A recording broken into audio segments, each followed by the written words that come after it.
Bonsoir et merci de votre fidélité à la RTB. Bienvenue à cette session d'information. C'est fini pour le premier salon de l'agriculture africaine à N'Djamena au Tchad. C'est le CILS, le comité permanent inter-État de lutte contre la sécheresse au Sahel, qui est porteur du projet de la manifestation. Le salon avait pour objectif de stimuler les politiques nationales et régionales dans le but d'une meilleure transformation des chaînes de valeurs agricoles. Aujourd'hui, les défis sont énormes pour les pays du Sahel et savoir y faire face est un impératif. Le salon est donc conçu comme un instrument, une vitrine d'échange à l'échelle continentale. Le président du Faso, Roch-Marc Christian Kaboré, a pris part à la clôture de ce salon.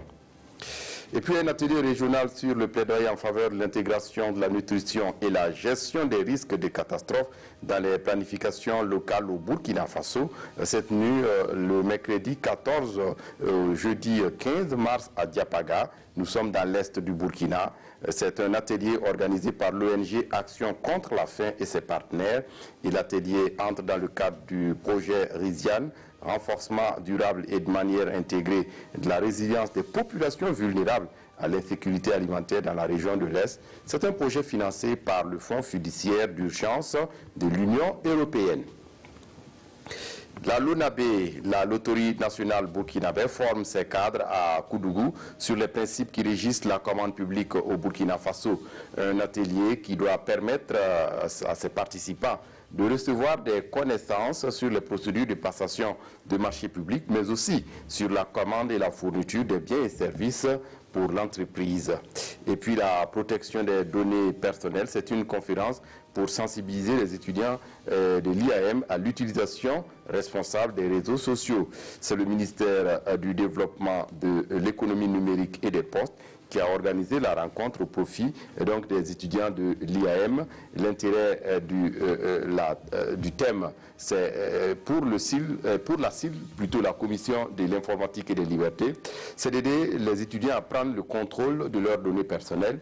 L'Internet, conçu pour être un outil de recherche et de communication, est infesté aujourd'hui par des personnes malveillantes, et ce qui peut avoir des fins machiavéliques pour ces jeunes. Et donc la CIL, la Commission de l'informatique et des libertés, invite les jeunes à ne pas exposer leur vie privée sur les réseaux sociaux. Ce vendredi devrait être un vendredi de test pour le régime algérien.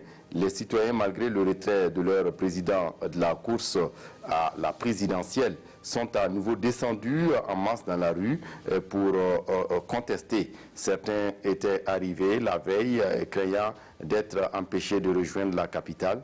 Et les revendications n'ont pas changé. Les promesses, la veille du nouveau Premier ministre, Nouroudine Bedoui, de former un gouvernement dans les prochains jours, n'ont pas calmé les esprits.